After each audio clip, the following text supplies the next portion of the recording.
Hey Krishna, welcome to our evening Krishna Katha. You're all safe and trying to increase your bhajan in this strange time that we're experiencing for the first time in our lifetime. And we welcome you. Today we're going to go. Yesterday there was a big windstorm, so we had some technical troubles, and we'll try again today to go to hear about Aghasura Lila and Brahma Vimohan Lila. So we'll sing one of my very favorite songs of Bhakti Manod Thakur, Kabhi Habhi Bolo Se Deena Mar.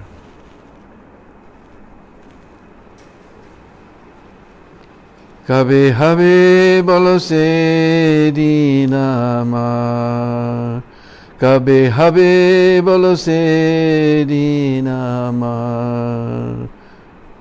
Aparada Guchi Sudanama Ruche Kripa Bole Hobe Hridaye Sanchar. Aparada Guchi Sudanama Ruche Kripa Bole Hobe Hridaye Sanchar.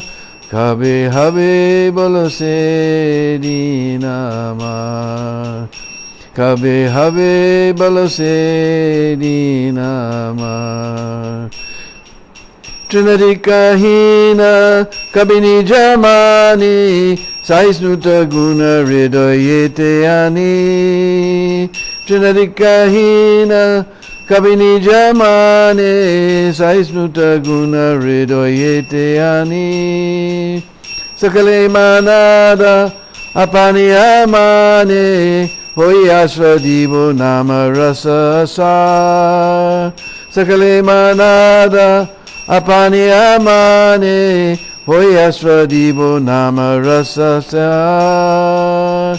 Kabhi Habhi Bolo Se Deena Mar, Kabhi Habhi Bolo Se Deena Mar.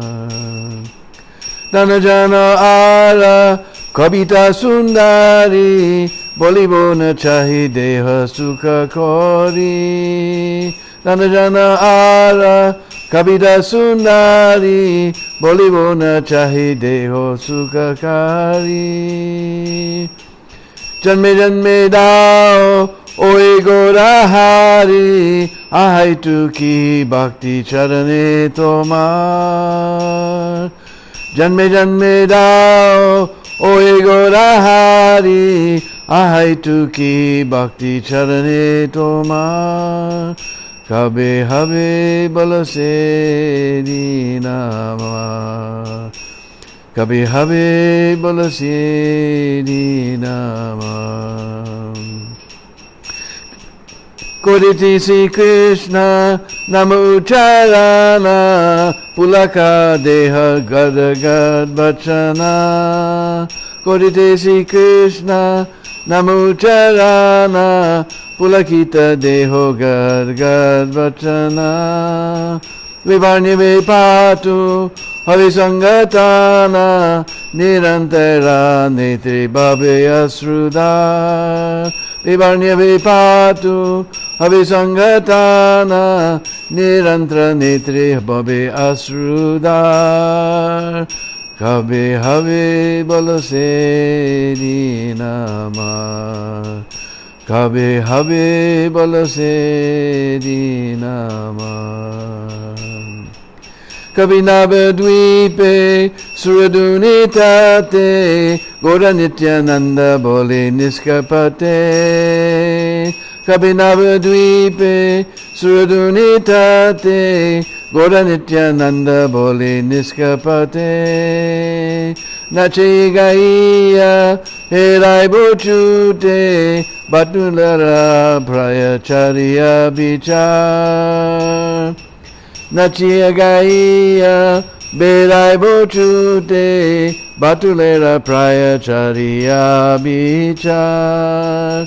Kabhi Habhi Bolo Se Deena Mar, Kabhi Habhi Bolo Se Deena Mar. Kabhi Nityananda Morikoridaya Chiraive Mora Visayera Maya Kabinityananda Morikoridaya Chiraive Mora Visayera Maya Diemora Nija Chalanera Chaya Namera Hate Te Dive Adhika Diemora Nija Chalanera Chaya Namera Hate Te Dive Adhika Kabe Have Bolase Dinama Kabe Have Bolase Dinama Kini bolibo Harinama rasa Nama rase mate hoibo bibasha Kini bolutibo Harinama rasa Nama rase mate hoibo bibasa Rase rasika Chalana parasha Koriya majibo rase aniba Rase rasika Chalana parasha Koriya majibo rase aniba Kabe have bolase dinama Kabe have bolase dinama Kabe jiva doya hoibe udaya Nija sukha buli sudina ridoya Kabe jiva doya hoibe udaya Nija sukhe buli sudina ridoya Bhakati binoda Koriya binoya Sri Agya tahala koribe prachar Bhakati binoda Koriya binaya Sri Agya tahala koribe prachar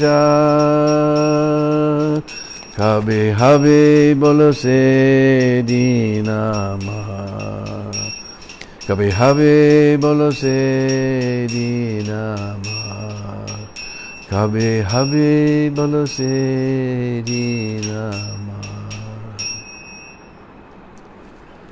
Hare Krishna, welcome to our evening katha. Yesterday we started, but there was such a storm we haven't seen ever. We've seen lots of wind, we've seen lots of rain, but we had both together, tons of rain and wind. We walked out of the guest house to find there was 4 inches of water on the path. It was and trees are falling down and so many things. So anyway, hopefully we'll have no trouble today. Om Ajnanatimirandasya Jnananjana Shalakaya Chaksurun Militam Jena Tasmai Sri Gurave Namah Sri Chaitanya Manobhistam Stapitam Jena Bhutale Sayam Rupa Kadamayam Dadati Savadantigam Adadanastrинandantai Vridam Yache Puna Puna Srimad Rupa Padambujo Dulisyam Janma Janmani Jaya Sri Krishna Chaitanya Prabhu Nityananda Sri Advaita Gadadhar Sivasadi Gaura Bhaktavrinda Hare Krishna Krishna Krishna Hare Hare Hare Rama Rama Rama Hare Hare Panchakalpatrubhyascha Kripa Sindhuveva Patitanam Bhavanebhyo Vaishnavebhyo Namo Namah.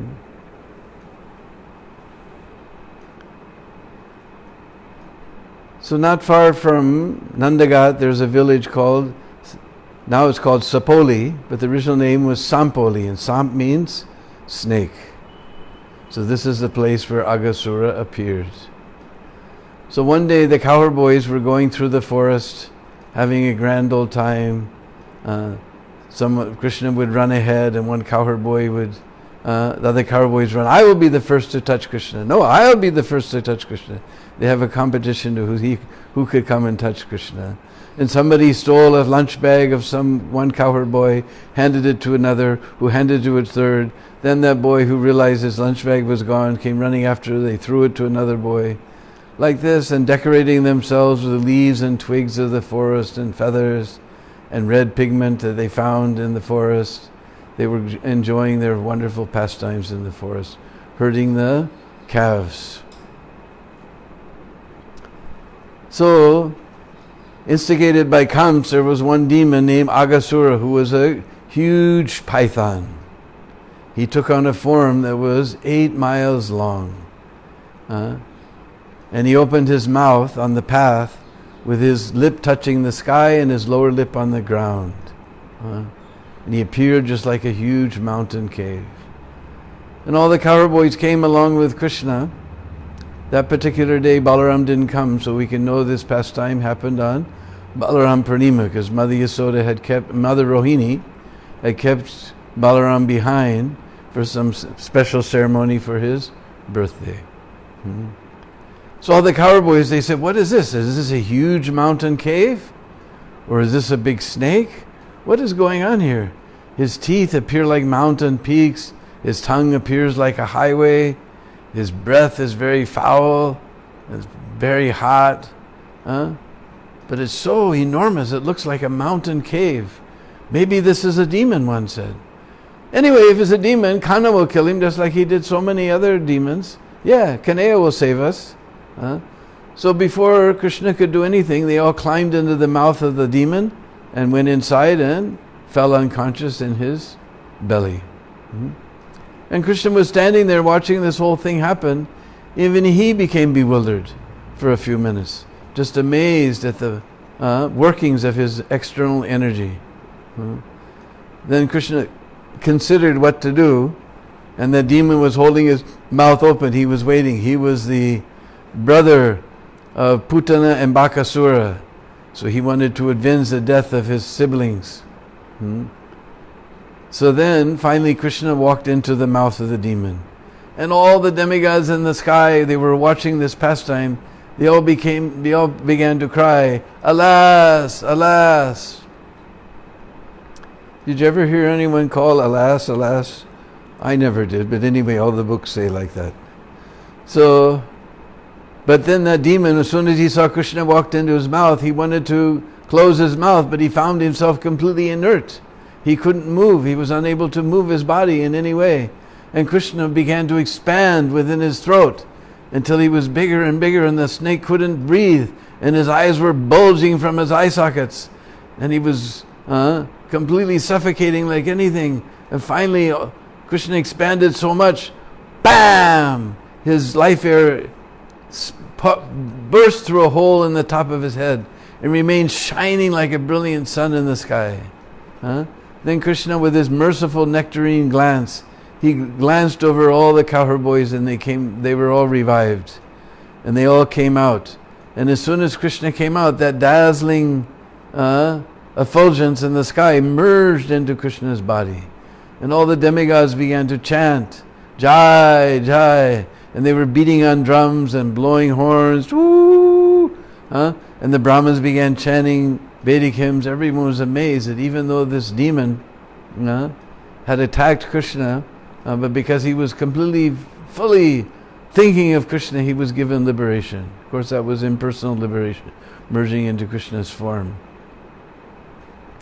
So the sound of all this celebration attracted Lord Brahma. He came to see what was going on. And he saw all the cowherd boys and this huge demon that this little cowherd boy Krishna had killed.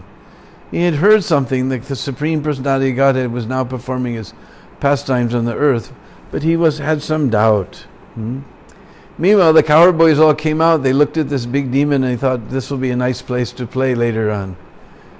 And interesting thing was, every day when they would return home, they would tell their parents about the demon that Krishna killed. But this demon they didn't tell anything about until 1 year later. So this piqued the interest of Parikshit Maharaj, who asked Sukadeva Goswami why the cowherd boys didn't speak about it for another whole year. So, Prabhupada explains it is a duty of the spiritual master to answer all the questions of the disciple and give him a clear understanding. So Sukadeva began to explain what happened after killing Aghasura. All the cowherd boys, on the invitation of Krishna, went to the bank of the Jamuna. They found a nice shady place under the trees, and the birds were singing, kokilas were cooing, the peacocks were crying. Another type of bird we call dogila was making his sound.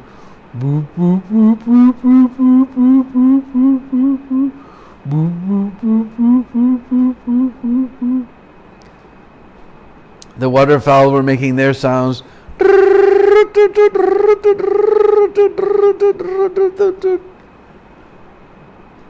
So they found this beautiful place on the bank of the Jamuna, and they saw that there was no footprints or hoof prints here, and it was so shady, and the flowers were bringing nice breeze.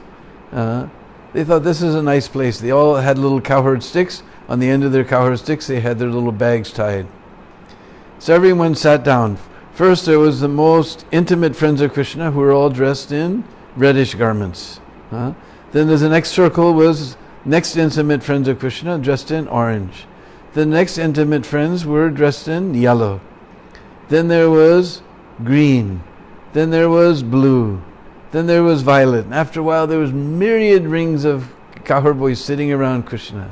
And some of the cowherd boys, they took leaves and spread leaves on the ground. Some cowherd boys took the bark of trees. Some just folded out their dhotis on the ground. Some just put their prasad right on the end of on their thighs. Like this, everybody was sitting, and everybody was seeing that Krishna was sitting next to him and no one else. And Brahma was watching this whole thing, and Krishna was taking a bite of his laddu, and he gave it to one of his friends. And just see what nice laddu my mother Yasoda made. And that laddu said, "Oh, your mother Yasoda, very nice laddu maker." And that friend took a bite of his laddu and he handed it to Krishna. Now sometimes the devotees give classes on Vaishnava etiquette. Is this what we do? We take bites of our food and we give it to one of our friends? Did we learn to do like that? Or do we learn to eat things before we offer them to the Supreme Lord? If we find our pujari eating the Mangalar sweets before Mangalartik, we'll chase him out of the temple. So Brahma got bewildered. He said, "What is this? What kind of behavior is this? This is Bhagwan, or this is some Gwalka Banahui Bhagwan, some Bhagwan made up by the cowherd boys?" So then he decided to test Krishna. Where he tested Krishna, that village is called Parkam. Parkam comes from Pariksha. Pariksha means test or examine. Just like we know Parikshit Maharaj.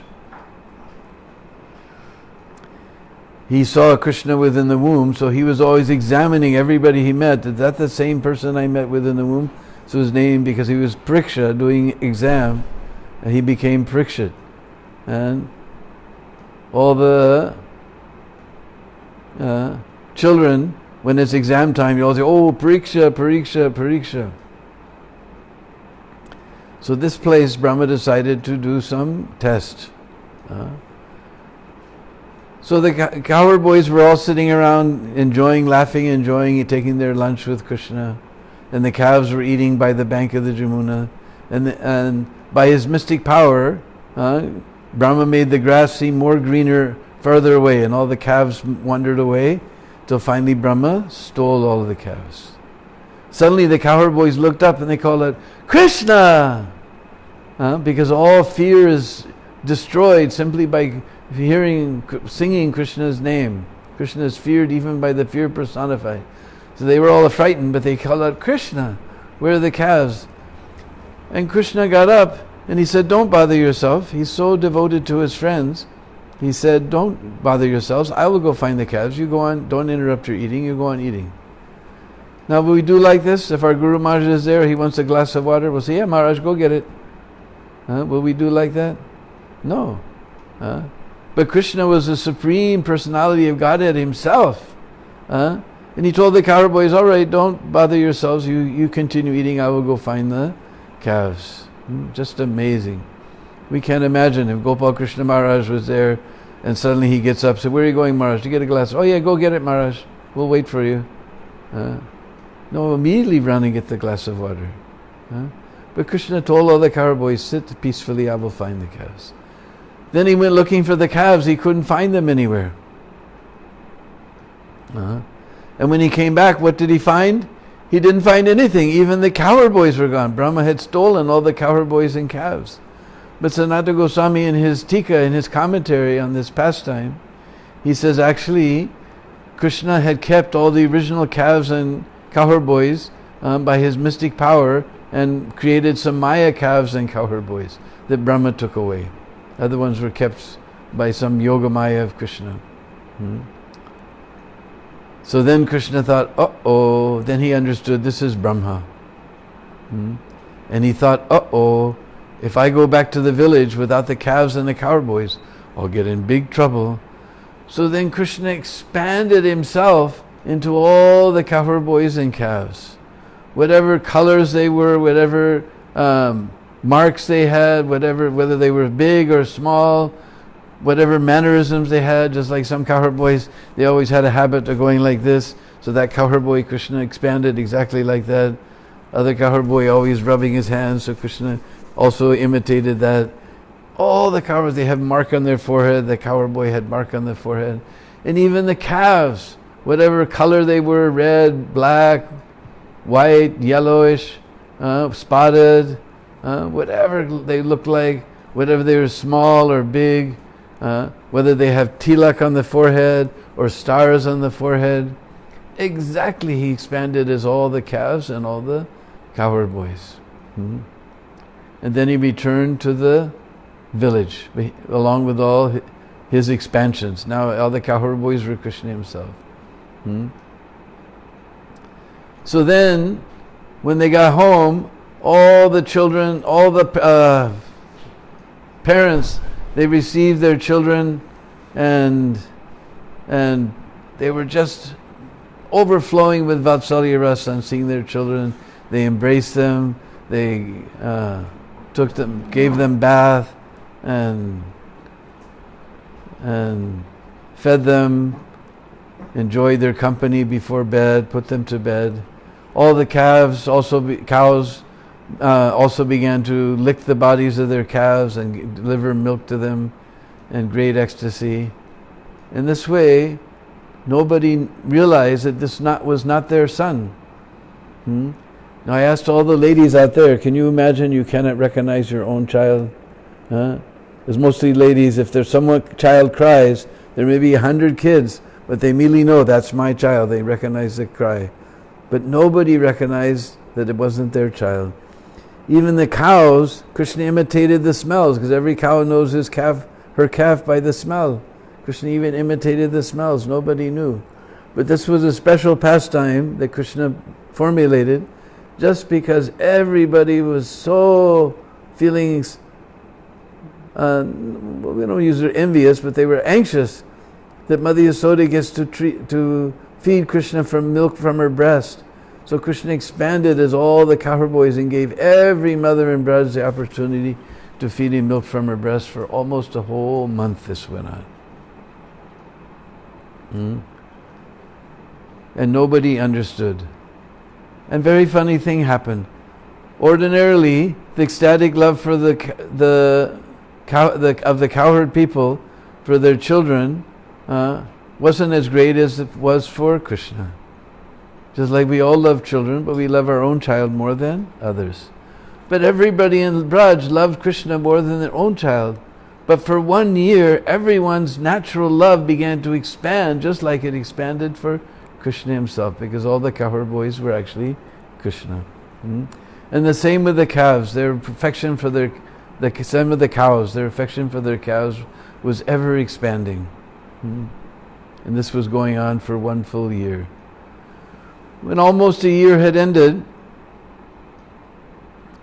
the cowherd men were herding the cows on top of Govardhan Hill, because generally the men herd the cows, The older gopas herd the cows, and the young gopas, they herd the calves.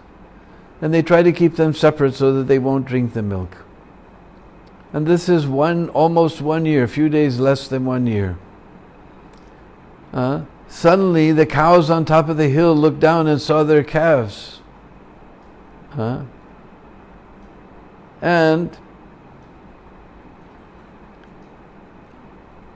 they already had new calves, but they saw their old calves who were older, who were now no longer drinking milk but were eating grass. And just by seeing them, they began to go,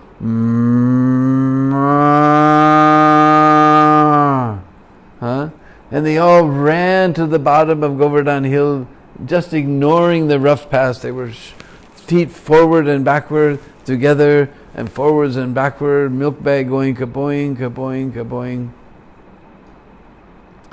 They dashed down the hill. Then all the men began to cry, "Oh no, what's going on? If they drink the milk of the cows, if the calves drink the milk then there won't be any milk tonight." Just like sometimes at Brindakun, that somebody somehow the calf gets loose and drinks all the milk, and Pujari comes, there's no milk for Vrindadevi today. The calves drank all the milk. So all the men were very upset and embarrassed that the cows got out of control of them. And they were running to the bottom of the hill, and they were very agitated. But wonderful thing happened. As soon as they reached the bottom of the hill and saw their sons, just by seeing their sons, Vatsalya Ras began to flow in their hearts in such a way that they forgot all of their anger and frustration. They just took their sons on their laps, began to smell their heads, and enjoy with their children so much like this. And Balaram was watching all this, and he began to wonder, what's going on here? First of all, this is very strange. So he went to Kanaya. He said, "Kanaya, what's going on? Previously I thought all these cowherd boys were great sages and rishis and great devotees, but now I think that they're all you." So then Krishna explained everything to Balaram. Krishna's mystic power was so great, even Balaram couldn't understand what was going on. Therefore, Prabhupada explains that Brahma, trying to exhibit his mystic power in front of Krishna, is just like a glowworm in the daytime. At nighttime we may see the glowworm, but in the daytime his glowing is insignificant. Or snow at night. In the daytime the snow is glistening and shining, and you can get sunburn just from the shine off of the snow. Snow burn. But at night, the snow doesn't look like anything. So Brahma was trying to exhibit his power in front of Krishna was like that.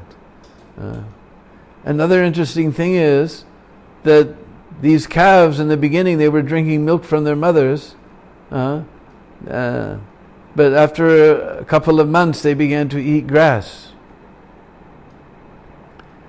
Now you just imagine all of these calves is Krishna himself. That means that this Vrindavan Dham is such a special place that Krishna was eating the grass of this holy Dham. We don't have any holy place like that anywhere. We may have places where Krishna walked barefoot. That we know that Krishna walked barefoot all over Braj. But we know in Dandakaranya and Chitrakoot, Lord Ram was walking barefoot. Just like we say, Chitrakoot Ram Raj, Vrindavan ki Dur, Urd Mastak Lake, Sapap Hoi Dur. We take that dust, Raj, Chitrakoot Ram Raj, that Raj from Lord Ram's feet, that dust. Vrindavan ki Dul also means dust. Vrindavan ki Dul, Urd Mastak, you put it on your forehead, Sapap Hoi Dur. Pap means sin, and Dur means far away. Just like there's one forest of Braj is so far away, it's in South Africa. That's the Durban. And even I did Prikrama of that Durban.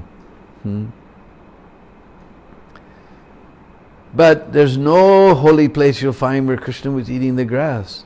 And grass means that it's got dul, it's got dust on it. And sometimes the calves are very greedy, they will pull the roots out with dirt. Krishna, for 6 to 8 months, Krishna was eating the dust of this place. Vrindavan is such a special place. So Brahma, taking the cowherd boys and calves, he went back to Brahmaloka. Then one Brahmin told me that in some Purana it describes what happened was Krishna went there to Brahmaloka and he told all the residents that Nakali, counterfeit Brahma is coming, don't let him come. Because Krishna realized if Brahma goes back to Brahmaloka and the demigods come and they have some problem, just like as soon as you go to visit your temple president, big sign is there, do not disturb, meeting going on, or you go to your GBC. If he gets involved in a meeting, his time is different. And all the pastimes will go out of order. So Krishna went there and looked like he took the form of Brahma and he told him, this bogus Brahma is coming, you don't let him come. So he came back after a moment, but his moment was actually 1 year. When Brahma came back, he saw the beauty of the Vrindavan forest. All the trees were there, showering flowers on the path of Krishna. And Krishna was there with all the calves. Again, Balaram wasn't there. It was his birthday. Krishna was there with all the cowherd boys and calves and going through the forest. The trees were flowering, dropping flowers on the path for Krishna. The peacocks were crying, the cuckoos were singing. Everything was going on just like when he left. And he began to wonder, what's going on here? So there's one village just nearby, it's called Say, because Brahma was he looked up in the Brahmalok by his mystic power, he could see the cowherd boys and calves were there, but the cowherd boys and calves are here. So he became bewildered. Way or Say? Way or Say? Those or them? Those are them. So that village is called Say. And as Brahma watched, suddenly all those cowherd boys became four-armed Vishnu forms with beautiful gold and silken dhoti and beautiful gold and ornaments and helmets and Kaustuba jewels and Srivatsa mark on their chest. And then so many rishis were chanting the Vedic mantras, circumambulating all the Vishnu forms. And Brahma, with his 4 heads, he looked around in every direction. It expanded unlimitedly. He became totally bewildered. He became stunned. He was like a golden statue. And as he watched this whole scene, all the stars, moon, sun, everything was revolving around these Vishnu forms. And Vedic mantras were going on. Rishis were chanting. So many. He became totally stunned. Then when Krishna thought it was enough, then he pulled his Yogamaya curtain. And everything was gone. And what did Brahma see? Suddenly he came back, he opened his 8 eyes and looked around. He saw Krishna standing there with a lump of yogurt and chipped rice, and Bhagavatam says phalam.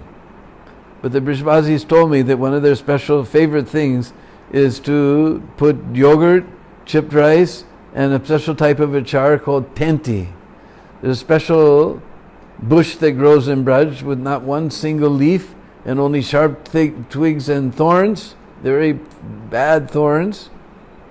And in the fall, it gets little tiny green fruits. And sometimes you go to a Brishbazi's house and you think you're having some type of large mutter pea achar, but that's tenti achar. So this is what Lord Brahma saw. The Krishna had a lump of chipped rice and yogurt and the tenti achar, and between his blue lotus petal fingers, this yellow mustard oil was dripping. Then Brahma was completely shocked. And with his four heads, he put all his 4 heads on Krishna's feet, and he offered so many beautiful prayers to Krishna. That chapter has got many, many important prayers. Our Goswamis, they always cite those prayers in many, many of their books. Beautiful, huge chapter is there. Chapter 14 of Srimad, 10th canto. Then after offering all of these prayers, then Brahma circumambulated Krishna 3 times, and Krishna indicated him with a gesture, now you can go. And Brahma mounted his swan airplane and went back. Then he came back to where all the cowherd boys were sitting taking their prasad. He came back with all the calves, and all the boys looked up and said, where have you been so long? Why did you take so long? Then Krishna sat down, finished his lunch. Then all the cowherd boys wandered back to the village. And when they got back to the village, all the cowherd men took their children into their houses. Nanda Baba took Krishna.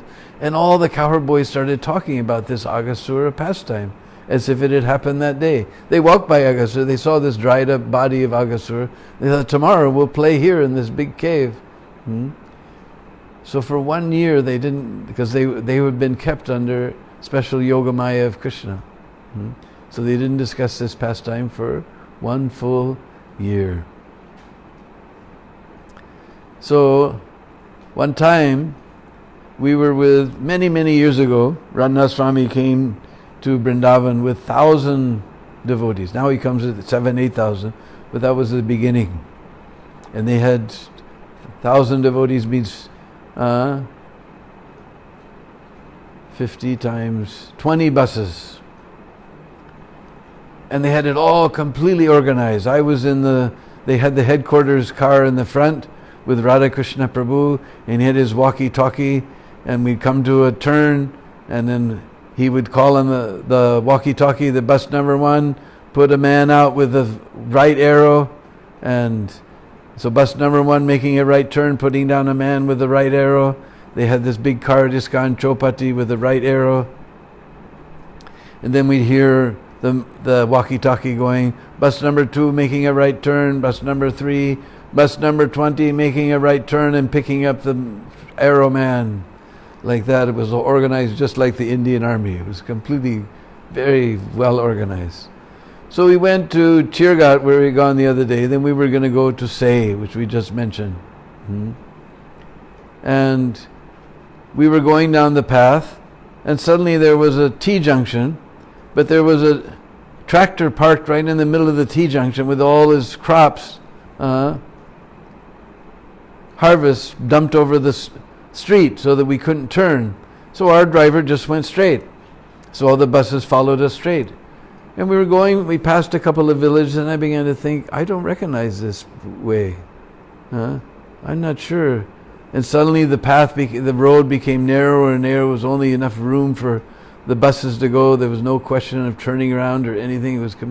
And suddenly all the Brishbasis came running out of the field and said, wait, where are you going? Where are you going? You can't go here with all these buses. Where are you going? This road doesn't go anywhere.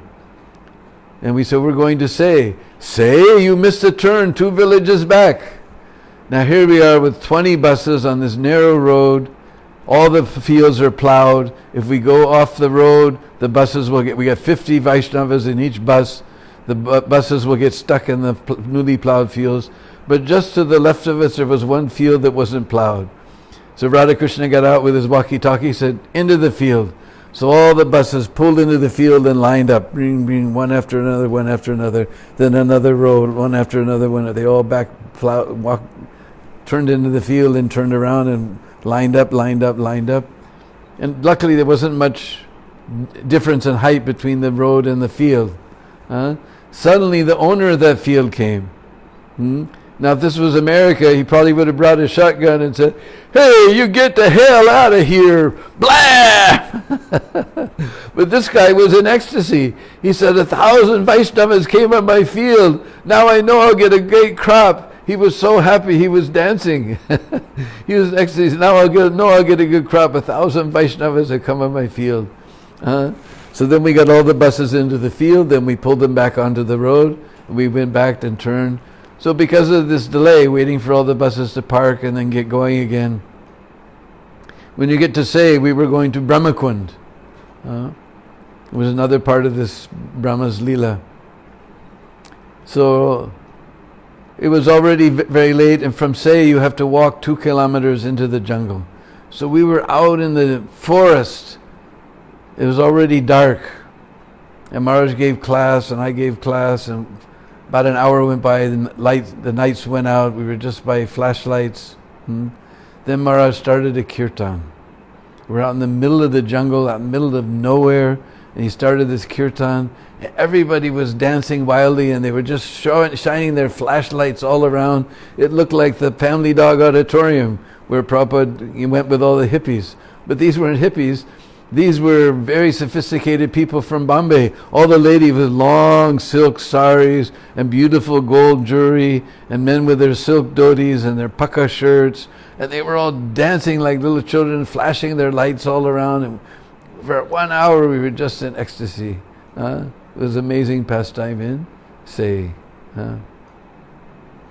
So another place nearby, on the highway, the last village before you turn left at Chattikar to go to Vrindavan when you're coming from Delhi, is called Cho Mua. Now Mua comes from, Mukh, so Mu means mouth, and if plural is Muha. So Cho is a derogative, well, not what do you say, derivative of Char, corruption of Char, Cho Muha. Because when Brahma was coming to beg forgiveness from Krishna, he passed through this village, and everybody looked up and said, "Who's that guy with the 4 faces? Ye Cho Muha wali kaun hai?" So that village became known as Cho Muha. And just down the highway, you'll see some big housing development has come up there, and there's a little road that goes out, and you'll see a big white building in the bushes. That is Brahmachari, where Brahma begged forgiveness from Krishna. So all these places are all around this place. So we thank you very much. We'll see you again tomorrow. We hope you remain safe. And how many people are watching? 78 right now. 78 right now. So we'll see you again tomorrow. Please be safe and chant Hare Krishna. Hare Krishna.